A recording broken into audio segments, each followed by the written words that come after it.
Well, you know what? He might just fight our next guest at some point in the not too distant future. You just never know. But now with us on the guest line, a man who undeniably is going to have a number next to his name when the new UFC bantamweight rankings come out this week. UFC bantamweight contender, the Matrix, Kyler Phillips. My man, appreciate the time. What's up, congratulations. man? How are you?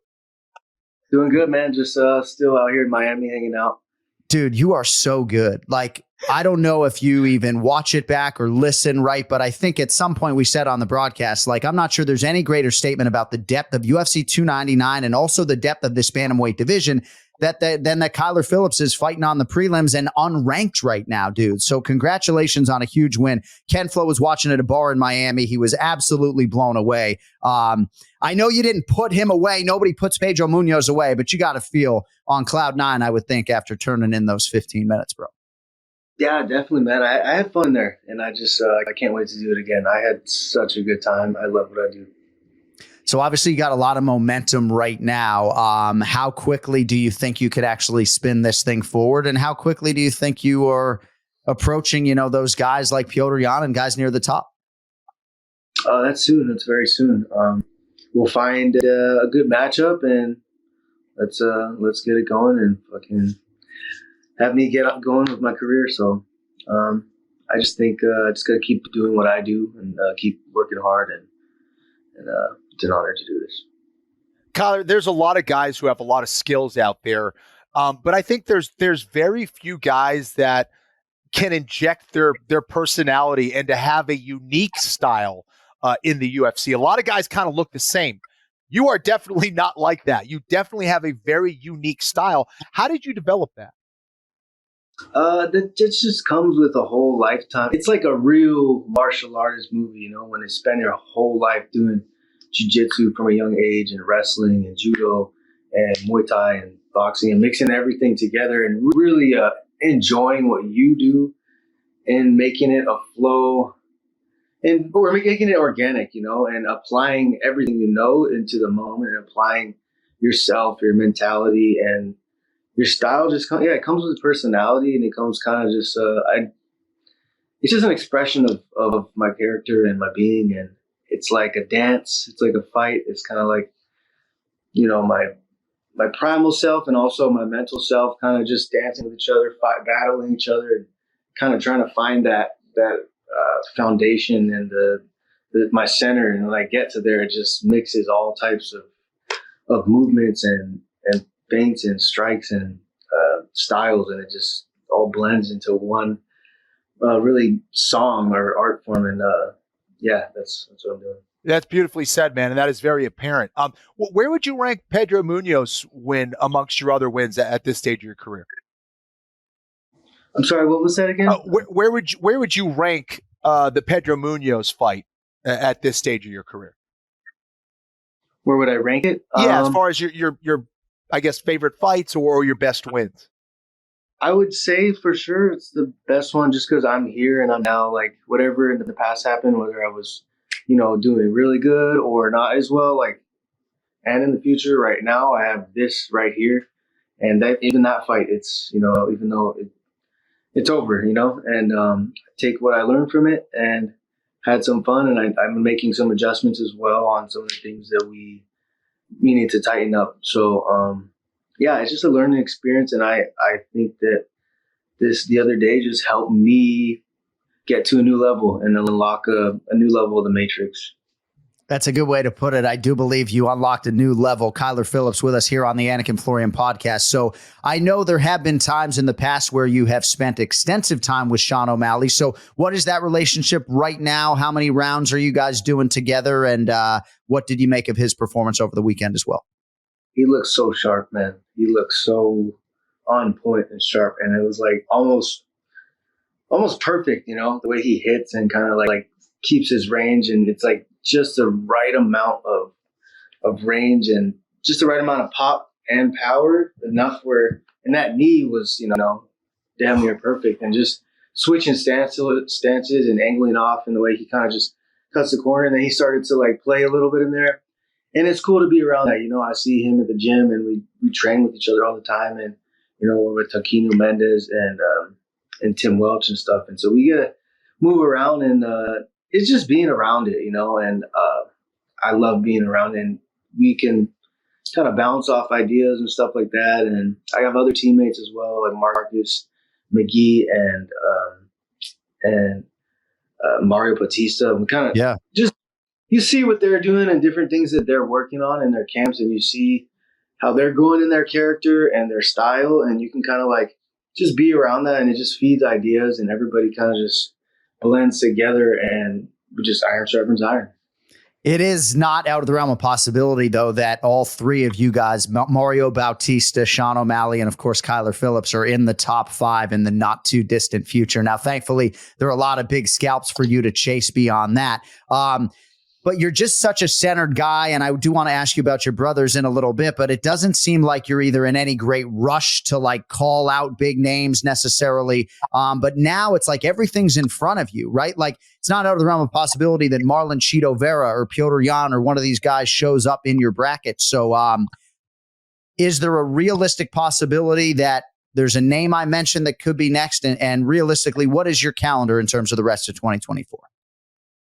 I definitely want to get 2 more fights, you know, so all right. If I can get 2 more, that would be awesome.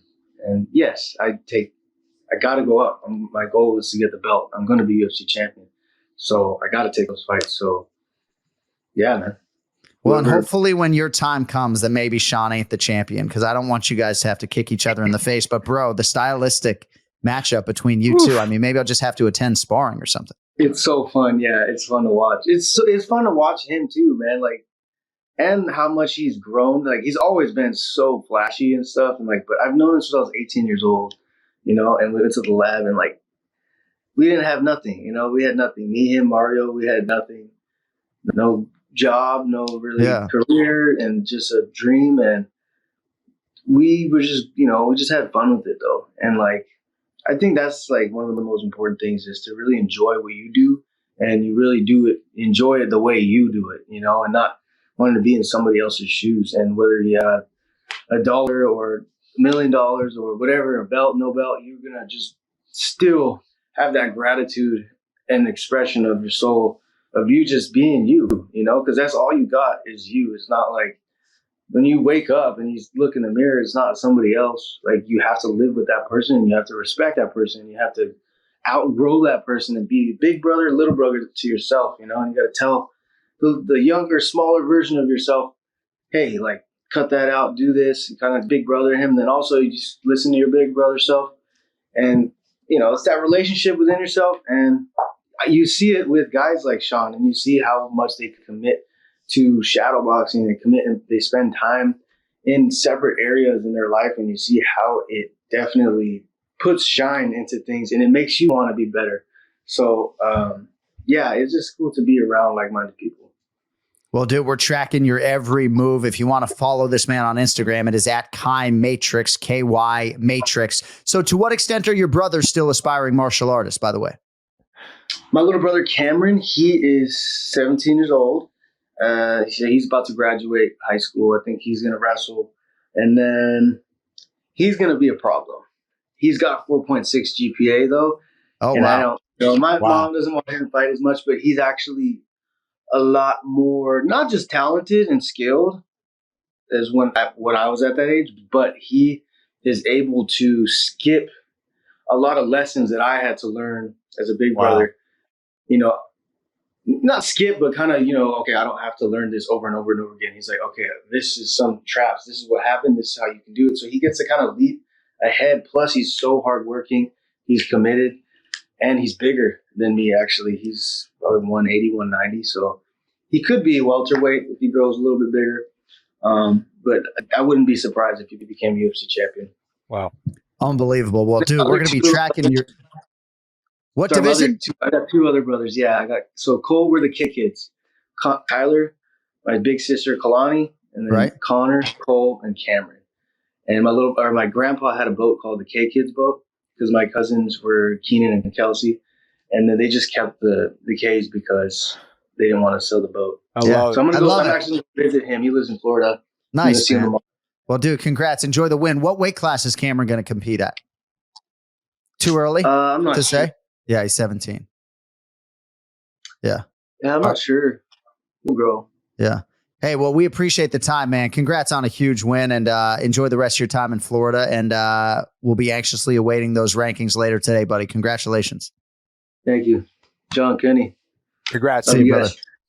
There he is, Kyler Phillips, UFC bantamweight contender, joining us here on the Anik Florian podcast at Kai Matrix, KYMATRIX on Instagram. Yeah, Ken Flo, dad took him to Gracie Jiu-Jitsu Academy when he was like 3 years of age, and certainly proud parents doesn't even begin to describe it. But dude, like, he's got the right disposition to be in a division that is that deep and that ruthless, because I think a lot of guys at his stage would, you know, get a little bit impatient. And it's like, dude, you look at all the guys, it's just a true murderer's row. And that's why when you have a champion like Sean O'Malley setting the tone for this division, it's just going to be on fire. You're just not going to have a belt that's being defended every 3 months. That's it. No question about it, dude. And he's surrounding himself with a lot of great fighters. Obviously, Sean O'Malley. You're going to learn some stuff being in a room with those guys. So Kyler's a tremendous martial artist. Always love watching him fight. He looks like he's better than ever, man. I can't wait to see where he goes. All right, congratulations to Kyler Phillips on his big win at UFC at 299. We can go 3 wide with Petrie anytime he's ready, but I do want to talk about Curtis Blades and Jailton Almeida. Hey, at Brian Petrie MMA, nickname Big Gun. That's right. How we doing? I'm doing well, buds. How you guys doing? God, Kyler's deep, huh? Yeah, dude. Zen, bro. Like big Yes. brother, little brother yourself. I love that. That was cool. Yeah, Ken Flo knew how to tap into that side of Kyler Phillips, but it's good to see you. We love when we get a chance to talk to you on Monday and we do a longer show like this. Oftentimes we don't talk to you until midweek.